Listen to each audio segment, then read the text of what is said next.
Hello mga box! Sa panibagong video ko ngayong araw, gabi, hapon, anong oras mo nito papanoorin. Basta't lagi kang welcome dito. Pasensya na at ako'y paos dahil itong mga nakarang araw ay talagang grind naman ang inyong box sa trabaho niya sa pagtitaping. At syempre, thank God kasi marami tayong opportunities, maraming blessings na binigay. Kaya thank you po Lord. So ngayong araw ay iatid ko ngayon ang aking anak papunta sa Amerika kasi kailangan syempre ayusin yung, alam mo, yung citizens for their future. So ang nakakalungkot lang na part is yung hindi ko lang siya makikita. Pero I'm sure na mabilis lang naman yun at syempre, thank God dahil meron na tayong mga social media, no, meron na tayong mga messenger, mga ganyan. Na pwede na tayong tumawag at one call away nga, kumbaga. So, yeah, ngayon medyo busy kasi linis-linis lang ako, nagwalis-walis ako. Ayan, alam nyo naman. Yung anak ko na si George, siya naman yung pupunta dito, titira siya dito sa bahay. Mabibigyan pagkakataon yung pagiging tatay ko kasi actually, nilabas kasi si George ng mga box sa Amerika. Doon siya pinanganak. Kasi that time, syempre, nandun si Angeline. Doon siya nanganak. So, citizen na siya. So, ang ginawa na lang, nilipad siya dito sa Pilipinas and then, inayos yung citizen. Dual na siya. Yes. Alam nyo naman na yun. So, anyways, nagrent na kami ng van para isahan na lang kami. Nandun na lang kami. So, kasama ko si George at si Blance.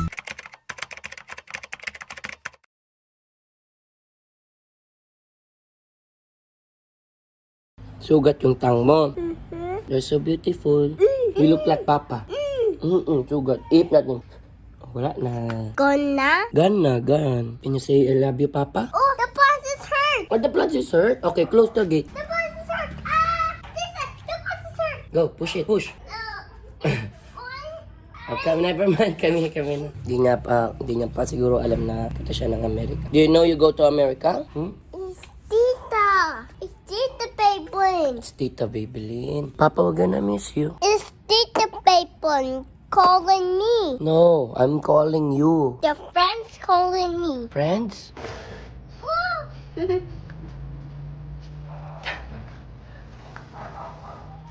at that friend. Ano po?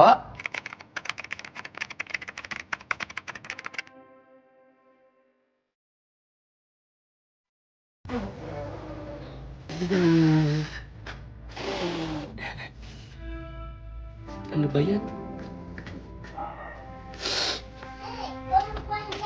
Pero say goodbye to Gati? Ayoko mapakita na parang naiiyak ako sa anak ko. Ang hirap kasi na parang bilang isang tatay, no? Na malayo sa bata. Although, di naman kami nasa isang bahay. Actually, hindi ko na lang binilag nung nakarang araw. Natulog sa akin si Blance. Sa akin siya nag-stay. Pero ngayon, mas matindi kasi mas matagal. Yes! That's his Gati! Go play with Gati! Go! You won't get out. She want to get out? No? You won't get out. Okay. Papa, she won't get out. You want me to free Gati? Yes, it's free now. I love you, Blance. Love you. So ngayon, mas matagal. Hindi ko alam kung kailan ulit siya babalik. Kailan siya uuwi. Galing Amerika papunta dito kasi kailangan na ayusin yung citizenship niya doon. Para maging dual din siya. Big credits talaga sa grandparents kasi sila nag-asikaso nito. Pati sila Babylin yan. Nulungan kami. Actually, ako hindi ko naman alam yung mga ganun. Buti na lang, sila yung nakakaalam kung paano asikasuhin yung mga ganyan. Kumbaga ako, sumusunod lang ako kung ano kailangan kong gawin. The cat is bite me. The cat bite you? Okay.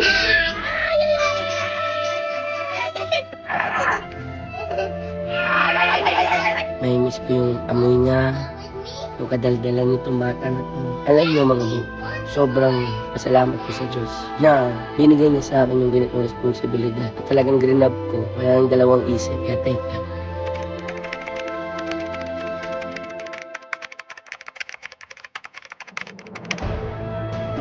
So ayan na nga po, papunta na kami ni Jinjin. Pakita ka Jin. Ayan. Kasama ko si Jinjin, lapit kay Blance. So, di ko rin masabi na excited ako. Tignan na natin mamaya. At pagpasensya nyo na yung book ninyo kung hindi ako makapag-focus talaga sa vlog ko. Kasi mixed emotion ako mga book.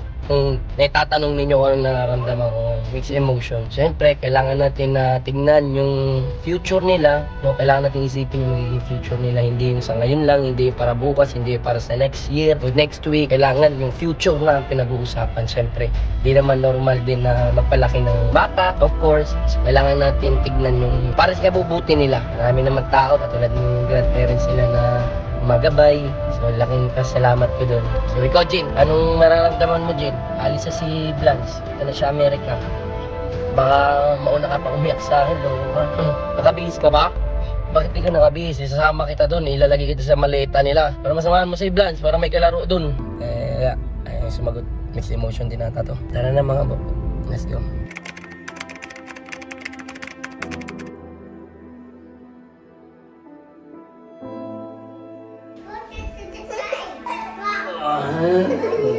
Wow, taas mo na.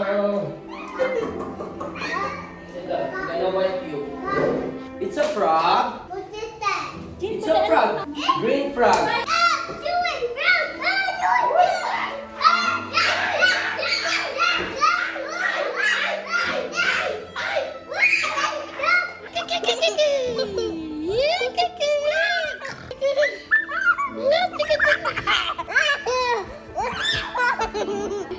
Super high, please. You want super high? Okay, 1, 2.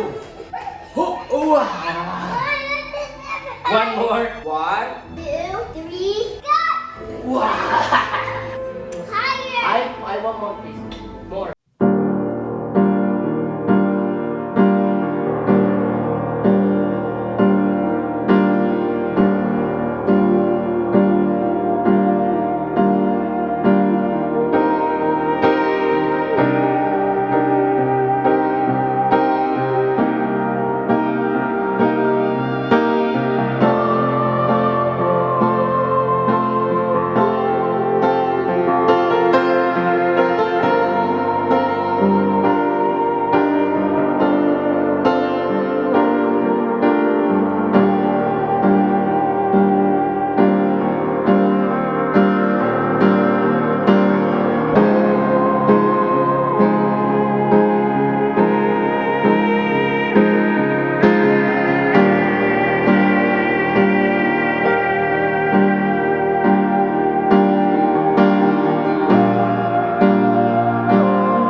Papa. Elsa wants you to kiss Papa.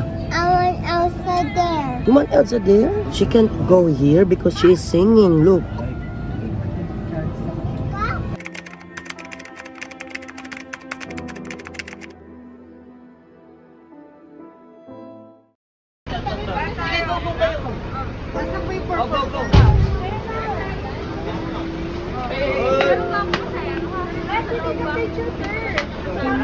Okay, go.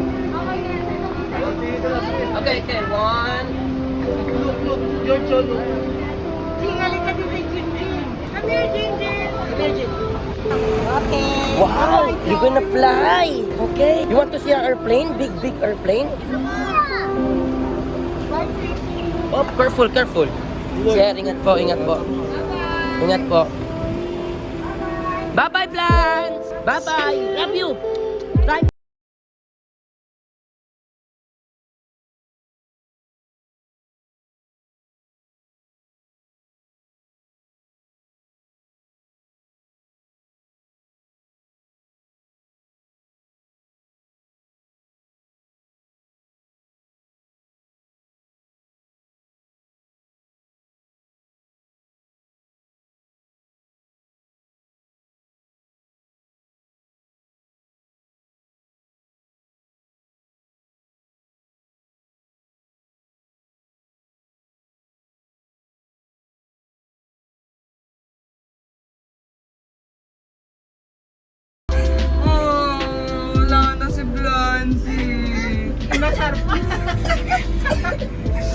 Uy, ba't umiiyak ka dyan? Wala na si Blancy. Oh.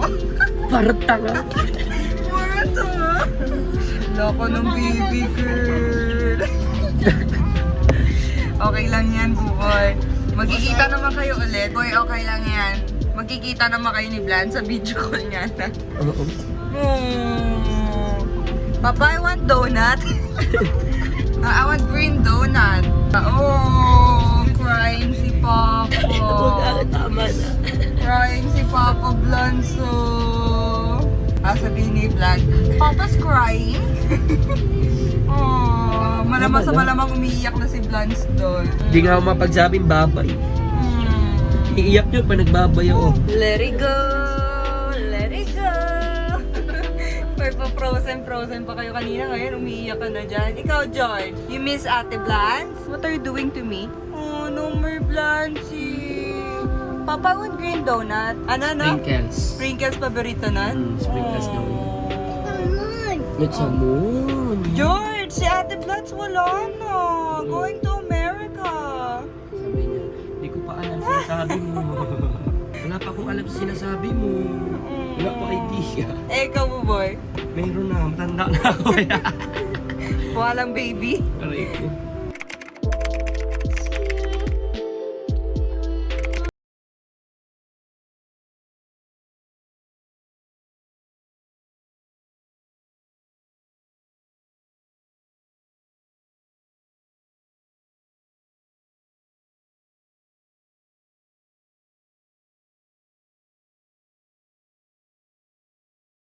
Nalungkot ako na sobra sa nakita ko. Biglang gumuho ang aking mundo. Bumatak ng dahan-dahan mga luha ko. Nung nalaman ko na di na pala ako. Sana ay sinabi mo na sana